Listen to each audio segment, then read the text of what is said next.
Hello students, welcome back.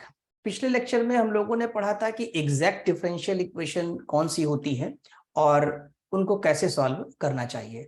तो एक equation जो इस टाइप की है, एक बार रिकॉल कर दें हम आपके लिए, जो कि M D X plus N D Y form की है, यानी कि M D X plus N D Y is equal to 0, और इसमें del M upon del Y equal to del N upon del X अगर होल्ड कर रहा हो तो ऐसी इक्वेशन को हम एग्जैक्ट डिफरेंशियल इक्वेशन कहते हैं। और इनको सॉल्व करने का मेथड आपने पढ़ा है इससे पहले वाले लेक्चर में, आप वीडियो देखिए, उसमें हमने बताया कि कैसे इसको इंटीग्रेट करके सोल्यूशन ऑब्टेन करते हैं। लेकिन कोई जरूरी नहीं है कि जितनी भी इक्वेशंस आपको दी जाएं वो एग्जैक्ट हो। तो अगर कोई इक्वेशन एग्जैक्ट नहीं है तो उसको कुछ सर्टेन फैक्टर से, या कहते हैं इंटीग्रेटिंग फैक्टर या फंक्शन से मल्टीप्लाई करके उसको एग्जैक्ट बनाया जा सकता है। तो आज जो स्टडी करेंगे उसमें ये देखेंगे कि इंटीग्रेटिंग फैक्टर्स किस प्रकार से निकाला जाएगा। तो देखिए इंटीग्रेटिंग फैक्टर क्या होता है। Some equations of the form M D X plus N D Y are neither exact nor soluble by any of the method studied earlier, यानी कि ये इक्वेशन एग्जैक्ट भी नहीं है और जो पिछले मेथड आपने पढ़े हैं उनसे ये सॉल्युबल भी नहीं है, यानी सॉल्व भी नहीं हो रही है। But this type of equation can be made exact. यहां पर ध्यान देंगे, इन इक्वेशंस को हम एग्जैक्ट बना सकते हैं by the multiplication of certain factor. This factor is known as integrating factor, या शॉर्ट में इसको IF लिखते हैं। यानी ये जो फैक्टर होगा या फंक्शन होगा इसको हम इंटीग्रेटिंग फैक्टर कहते हैं, because this makes the equation integrable और exact and obtained in many ways as given below. यानी कई तरीके से निकाला जाता है, लेकिन आपके यहाँ पर जो कोर्स में है वो 5 केसेस पढ़ेंगे हम लोग, जिसमें से 2 केसेस आज डिस्कस करेंगे और 3 केसेस आपके नेक्स्ट लेक्चर में होंगे। तो केस 1 में देखिए, अगर इक्वेशन आपकी एग्जैक्ट नहीं है तो क्या होगा, del M upon del Y not equal to del N upon del X हो जाएगा। एक बात तो ये समझ में आ रही होगी आपको, क्योंकि del M upon del Y equal to del N upon del X हो जाने पे तो एग्जैक्ट हो जाएगी, यानी अगर इक्वल नहीं होगा तो फिर एग्जैक्ट नहीं होगी। तो इस केस में आप देखिए del M upon del Y minus del N upon del X. देखिए del N upon del X, ये आपका कैसा आएगा, ये एक नॉन जीरो नंबर हो जाएगा जब इसको इस साइड लाएंगे। तो इसमें क्या करेंगे, आप मल्टीप्लाई करेंगे, यानी कि 1 अपॉन एम। देखिए केस 1 है, इसमें 1 अपॉन एम नहीं लेंगे, 1 अपॉन एन लेंगे। 1 अपॉन एन और del M upon del Y minus del N upon del X calculate करेंगे, यानी इसकी वैल्यू निकालेंगे आप। ठीक है, अब इसकी वैल्यू अगर फंक्शन ऑफ एक्स आ रही है, यानी कैसी वैल्यू आनी चाहिए, फंक्शन ऑफ एक्स एलोन। यहां देखिए लिखा है फंक्शन ऑफ एक्स एलोन, यानी इसमें वाई नहीं होना चाहिए या एक्स वाई दोनों नहीं होना चाहिए। जैसे मान लीजिए कि अगर यहां पर केवल आपके पास एक्स स्क्वायर आ गया तो वैलिड है, लेकिन अगर एक्स वाई आया तो वैलिड नहीं है, या वाई स्क्वायर आया तो फिर ये केस 1 नहीं कंसीडर किया जाएगा। ठीक, हाँ एक नंबर आ जाए, मान लीजिए 2 आ गई वैल्यू आपकी, तो ये कंसीडर कर लिया जाएगा। तो केस 1 की प्रॉब्लम जो सॉल्व करनी है आपको, तो 1 upon N del M upon del Y minus del N upon del X is equal to F X आना चाहिए। तब इंटीग्रेटिंग फैक्टर क्या लिया जाएगा, ई की power integral F x D x. ये आप याद रखिएगा, इंटीग्रेटिंग फैक्टर जो होगा वो ई की पावर जो फंक्शन आपका यहां पर ऑब्टेन हुआ है आफ्टर सिंप्लीफिकेशन, तो integral F x D x हो जाएगा। और जब इस फैक्टर से आप मल्टीप्लाई करेंगे, इस फंक्शन से मल्टीप्लाई करेंगे गिवन डिफरेंशियल इक्वेशन को, तो वो इक्वेशन हमारी एग्जैक्ट हो जाएगी। ठीक, अच्छा अब आप ये सोचेंगे इसमें कि हम एन लें कि एम लें, अलग अलग प्रॉब्लम्स में अलग अलग अप्रोच आएगी। मान लीजिए आपने यहां पर एन लिया और ये फंक्शन ऑफ एक्स एलोन नहीं आ रहा है, तो फिर ये केस फेल हो जाएगा, ये केस नहीं लगाएंगे। सपोज करिए एक्स वाई आ गया या वाई स्क्वायर आ गया, तब फिर हम क्या करेंगे, तब हम केस 2 चेक करेंगे। केस 2 में क्या है, इस बार हम 1 upon M del N upon del X minus del M upon del Y calculate करेंगे। सिंप्लीफाई करके इसको देखेंगे कि ये क्या आ रही है वैल्यू। अगर ये फंक्शन ऑफ जी वाई है, यानी कि फंक्शन ऑफ वाई एलोन, तब इंटीग्रेटिंग फैक्टर क्या हो जाएगा, ई की power integral gy dy is the integrating factor of the differential equation m dx plus n dy। जैसा कि पहले बताया हमने यहां पर आपको कि फंक्शन ऑफ x एलोन होगा, इसमें फंक्शन ऑफ y एलोन होगा। इसका मतलब हुआ अगर सेकंड केस में gy के बजाय अगर मान लीजिए कहीं x y आ जाए तो वैलिड नहीं होगा, या x स्क्वायर हो जाए तो नहीं लिया जाएगा। यानी तभी ये केस अप्लाई करेंगे जब केवल और केवल यहाँ फंक्शन ऑफ y आएगा। तो इसका मतलब ये हुआ कि प्रॉब्लम टू प्रॉब्लम आपको ये सब चेक करना पड़ेगा। हाँ, करना होगा। केस 1 आपने लगाया, अगर केस 1 नहीं लगा तो फिर केस 2 चेक करेंगे, केस 3, केस 4 ऐसे चेक करते जाएंगे। तो ओवरऑल इसमें आपने ये सीखा कि केस 1, केस 2 के जो इंटीग्रेटिंग फैक्टर्स हैं वो क्या होते हैं, e की power integral fx dx and integral e की पावर इंटीग्रल gy dy। अब देखिए एक एग्जांपल से केस 1 और क्लियर हो जाएगा आपको। देखिए लिखा है solve x square plus Y square plus 2x dx plus 2y dy। ये m dx plus n dy form की है इक्वेशन हमारी। अब देखिए हियर m की वैल्यू लिख लिया आपने, n की वैल्यू लिख ली, m यहां से आ जाएगा और n की वैल्यू यहां से आएगी। Del m upon del y निकालिए तो x का 0 हो जाएगा, y स्क्वायर का 2x आएगा, 2x का 0 हो जाएगा। यहां से आप निकालेंगे del n upon del x जो की वैल्यू 0 हो जाएगी। इन दोनों को देखिए ये आपस में बराबर नहीं है, यानी del m upon del y not equal to del n upon del X, यानी इक्वेशन हमारी एग्जैक्ट नहीं है। तो अब हम इसको एग्जैक्ट बना सकते हैं by choosing a proper integrating factor. तो केस 1 एक बार ट्राई करते हैं पहले। The above given equation is not exact, ये एग्जैक्ट नहीं है।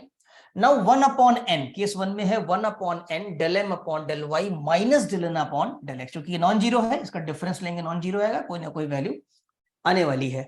तो n की वैल्यू कितनी है, 1 अपॉन 2i हो जाएगा, और ये आपके पास del m upon del y की जो वैल्यू है वो 2i और del n upon del x 0 हो जाएगा। 2i कैंसिल, 1 आएगा which can be written x की पावर 0। जैसा कि हमने आपको बताया भी था, फंक्शन ऑफ x एलोन हो या कांस्टेंट भी ले सकते हैं वहां पर, ठीक है। हाँ, यहाँ y नहीं लेंगे, आप कहें कि y की पावर 0 कर दें, नहीं कर सकते। क्यों? क्योंकि आपने यहाँ 1 अपॉन n लिया हुआ है, ये केस 1 का केस है। अब क्या होगा, इंटीग्रेटिंग फैक्टर निकालेंगे। Therefore required integrating factor e की पावर इंटीग्रल fx dx होता है। तो यहां पर fx की जगह आपके पास कितना है, जो आपने fx कैलकुलेट किया उसकी वैल्यू 1 है, तो e की पावर इंटीग्रल 1 dx, तो e की पावर x इंटीग्रेटिंग फैक्टर हो जाएगा।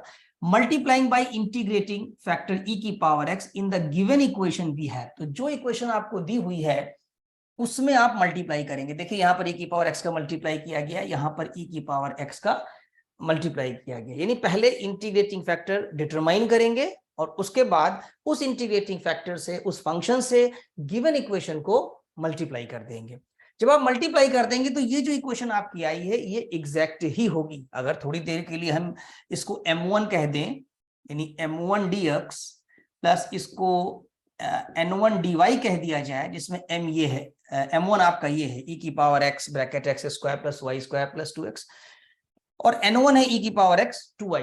तो आप इसमें पाएंगे अगर आप चेक करते हैं तो कि del m1 upon del y equal to del n1 upon del x hold करेगा, क्योंकि आपने इंटीग्रेटिंग फैक्टर से इसमें मल्टीप्लाई कर दिया है। तो यहां पर यही लिखते हैं, आफ्टर द मल्टीप्लिकेशन, जब इंटीग्रेटिंग फैक्टर से मल्टीप्लाई कर देंगे तो राइटिंग करेंगे कि which is exact and its solution is, यानी हम क्लेम कर देंगे कि हाँ अब ये इक्वेशन हमारी एग्जैक्ट है। अब सोल्यूशन कैसे निकालेंगे, याद होगा इससे पहले के लेक्चर में integral m dx keeping y constant लेते हैं plus n integral dy, but taking those terms of n which do not contain x, यानी फ्री फ्रॉम x के लिए जाते हैं n के लिए। तो यहां पर ये जो जिसे हम m1 कह रहे हैं वो एक प्रकार से m ही है नई इक्वेशन के लिए। तो यहां पर पूरा ले लिया जाएगा, ये आपका e की power x x square plus Y square plus 2x dx, ये पूरा ले लिया। और इसको इंटीग्रेट करते समय यहाँ n1 में से वो टर्म लेंगे जिनमें x नहीं है, फ्री फ्रॉम x है। लेकिन यहाँ e की पावर x होने की वजह से n में कोई भी, या न्यू n1 में कोई भी आपके पास फ्री फ्रॉम x टर्म नहीं है, तो यहाँ पर 0 लिया जाएगा। ठीक, तो आई थिंक ये समझ में आ गया होगा। यहाँ पर ये वैल्यू 0 ली जा रही है और ये पूरा पूरा आपका जो m1 है वो कॉपी कर दिया गया यहाँ पर। अब आप इसको इंटीग्रेट करिए keeping y as a constant. तो e की पावर x x स्क्वायर इसको बाई पार्ट से आप कर लीजिएगा, Y square plus 2x dx। Y square का जब करेंगे तो अगर देखिए इसको कैसे करेंगे, इसमें इंटीग्रल आएगा आपके पास e की power x square dx plus y, चूंकि आपको कांस्टेंट रखना है तो y स्क्वायर e की power x dx plus 2 times x e की पावर x, ये e की पावर x सब में मल्टीप्लाई हो जाएगा तीनों टर्म्स में, और ये आपके पास dx इज इक्वल टू 0। ये वाला तो वैसे ही 0 दिया हुआ है आपका, ये 0 ही हो जाएगा आपका, इसको नहीं लिखेंगे यहाँ पर। अब देखिए इसको इंटीग्रेट कर लीजिएगा, इसको फर्स्ट फंक्शन ले लेंगे, 12th क्लास में पढ़ा है, इसको सेकंड ले लेंगे, ठीक। और इसका तो इंटीग्रल बहुत साधारण सा है, वाई स्क्वायर ई की पावर x आ जाएगा। इसको आप यहाँ बना रहने दीजिए, यानी x e की पावर x dx, इसमें बाई पार्ट्स ना लगाएं। जब इसमें फर्स्ट सेकंड से करेंगे तो एक टर्म अल्टीमेटली निगेटिव का भी इसमें आएगा, जो इसको यहाँ पर बैलेंस कर देगा। ओवरऑल जब इसको आप इंटीग्रेट कर लेंगे 12th क्लास के मेथड से, तो आपके पास जो सोल्यूशन आएगा वो e की power x bracket x square plus Y square is equal to c आ जाएगा। इसमें फर्स्ट फंक्शन सेकंड लेके बाई पार्ट्स लगा देंगे, इसको नहीं सिंप्लीफाई करेंगे, इसका सेकंड टर्म जो होगा इस टर्म से आकर के कैंसिल हो जाएगा। तो आई थिंक इंटीग्रेशन अपने आप कर लेंगे आप, और ये पूरा कंसेप्ट आपको समझ में आ गया कि केस 1 में किस तरीके से इंटीग्रेटिंग फैक्टर को डिटरमाइन किया जाता है। अब देखते हैं केस 2 का एक problem. Solve the equation 3x square y की power 4 plus 2xy dx plus 2x cube y cube minus x square dy is equal to 0। तो इसमें भी पहले आप देखिए m लिख लीजिए और n लिख लीजिए, m और n लिखा, del m upon del y निकाला।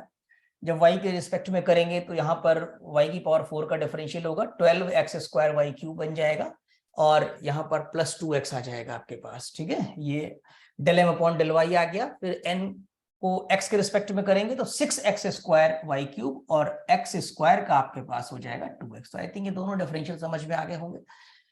क्या ये इक्वल हैं? नहीं इक्वल है। देखिए del m upon del y not equal to del n upon del x, जैसा कि आपने कैलकुलेट करके चेक किया, नहीं आ रहा है। Hence the above equation is not exact, यानी हमारी जो दी गई इक्वेशन है वो एग्जैक्ट नहीं है। तो अब क्या करेंगे, अब हम केस 1 ट्राई करेंगे पहले, यानी कि देखा जाए तो 1 अपॉन n और del m upon del y minus del n upon del x आप कैलकुलेट करेंगे, ठीक। करके देखिए, ये एक रफ वर्क होता है और हम ये डिसाइड कर पाते हैं कि केस 1 अप्लाई होगा या केस 2 अप्लाई होगा।